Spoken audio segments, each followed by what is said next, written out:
Hey guys, Rick with RallySport Direct here, and welcome to part 4 Road to SEMA 2016. As you can see, we've got our cars already back safe at home, and really this video we're just going to sum up everything start to finish for our SEMA builds and the actual SEMA trip itself. So sit back, relax, and enjoy.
So the FRS story started actually back when we had the BRZ. We wanted something completely different.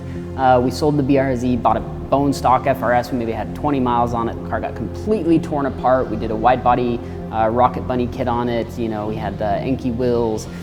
Working closely with Cosworth, we actually, started on their, I think it was stage 0.1 or something, the intake and exhaust, and we added the manifold. And then eventually their prototype supercharger kit on it. The car's been at SEMA for 2 years in a row. Every year we add a little bit more, and we, this year we really wanted to change it up without completely tearing back down the car again. So we powder coated the cage, the Cusco cage white. We installed a brand new off-the-shelf production Cosworth Supercharger. So we removed the prototype unit.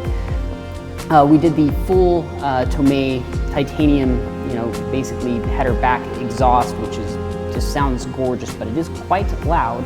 And then some just additional little things, the sway bars, and with the help of Life Motorsports, we did the rear diffuser and the front ducting, which I really think kind of brought the car together. And then just a few little bits like the TRD steering wheel, just little things like that to kind of change it up for this year's SEMA.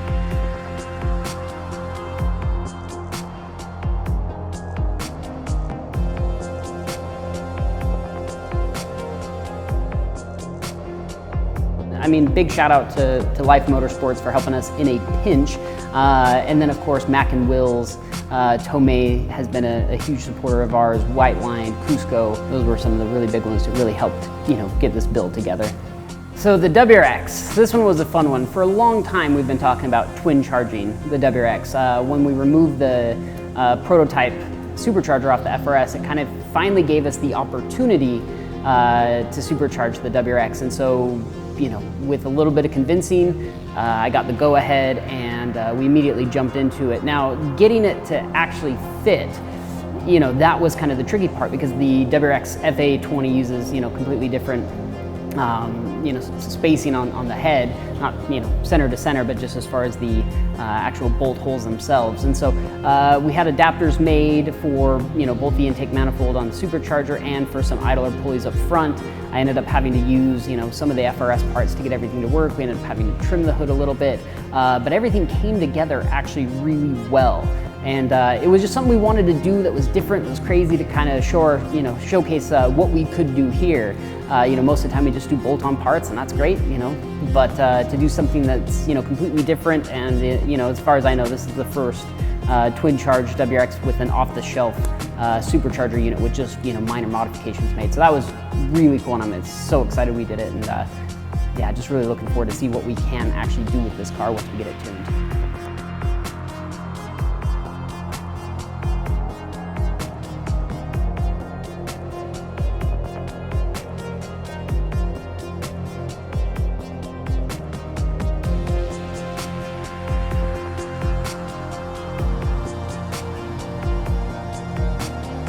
you know, for the supercharger itself, I mean, big shout out to Perrin, our friends over there. They, you know, really came through and helped actually make this possible with, you know, help of, you know, custom charge pipes, their prototype front mount on this kit.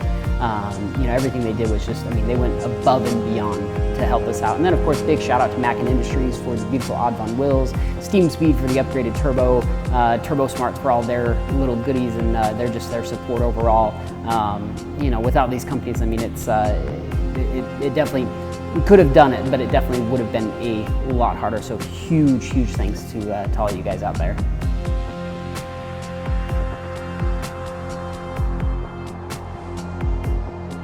The WRX, you know, we were really going for like street style. I really wanted to accentuate, you know, the really elegant lines on this car. It has a very beautiful C-pillar that kind of swoops back. It's definitely more mature. You know, going for like a race style. It wasn't, I mean, it's something that I always liked doing, but I wanted to do something a little bit different. So overall, I felt like the car really came together as a, you know, aggressive but clean street car. Now the FRS, on the other hand, that's definitely more, you know, track-oriented, you know, with its massive canards, its big front splitter, its giant wing, and the, you know, the aggressive diffuser, just everything about it just screams track use. You know, it's something that when you look at it, you just want to just go hammer on it. Where this is definitely something when you look at it, you know, you can. You're like, yeah, I could drive something like that every day. It's, you know, it's not too wild, it's not too out there. This year, SEMA, you know, of course, getting the cars down there safely was priority number one. But once we were actually there, you know, one thing I noticed we've never done in years past is just, you know, kind of give you guys a little sneak peek into SEMA, and that's why I did those Facebook Live videos. We had our media team out there, you know, for interviews and things like that, which is something that, again, I really wanted to do. That was a big goal for me, and to be able to not only see the entire show, I don't mean entire, but you know, a good chunk of the show, and then be able to, you know, go around and find some stuff that I found interesting and cool, and be able to show you guys at home. That was my main goal, was just to, you know, basically get media for you guys.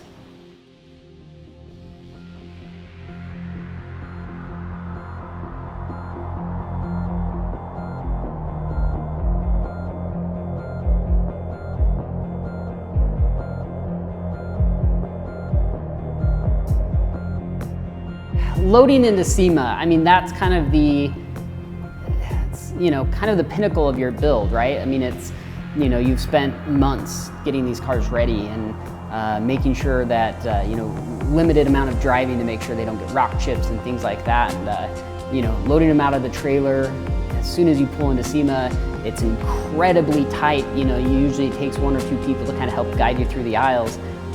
You know, so it's incredibly nerve-wracking. Not only that, you're tired, you're exhausted, you just want to get the cars in there and set up.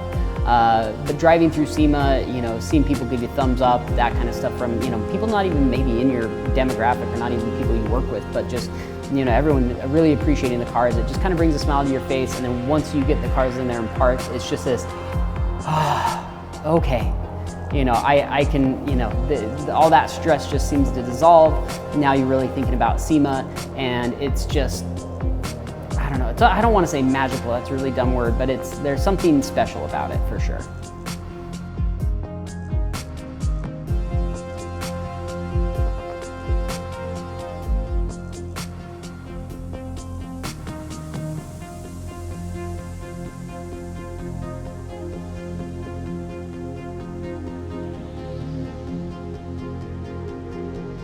You know, I mean, everything is, you get almost so desensitized when you just see, you know, these incredible build after incredible build after incredible build.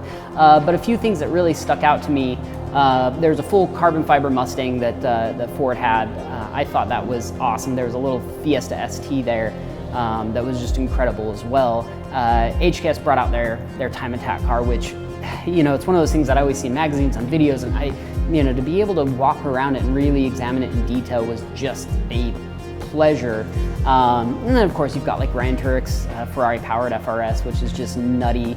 The Premier guys brought out their you know, 1200 horsepower diesel rat rod that's strapped to the back of some, like, what was a 38 Diamond T, you know, tow rig, and I mean, it's just like, there's so many things. I mean, this would end up being like a 30-minute video if I just started naming off everything, but those were the few things that really stuck out in my mind, as just being like, okay, this is properly awesome.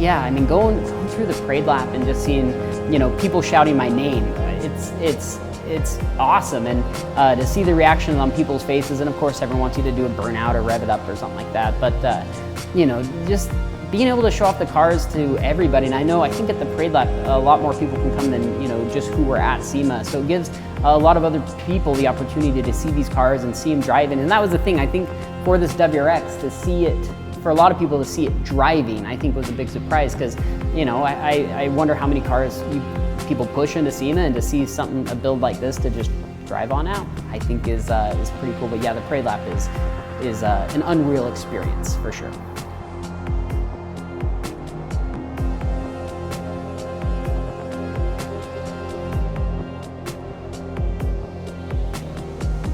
Yeah, SEMA is one of those things, if you can go, if you can participate, you know, definitely do it. It is an experience, you know, but for me personally, it's one of those things that, you know, it's a love-hate relationship, but I wouldn't give it up for the world.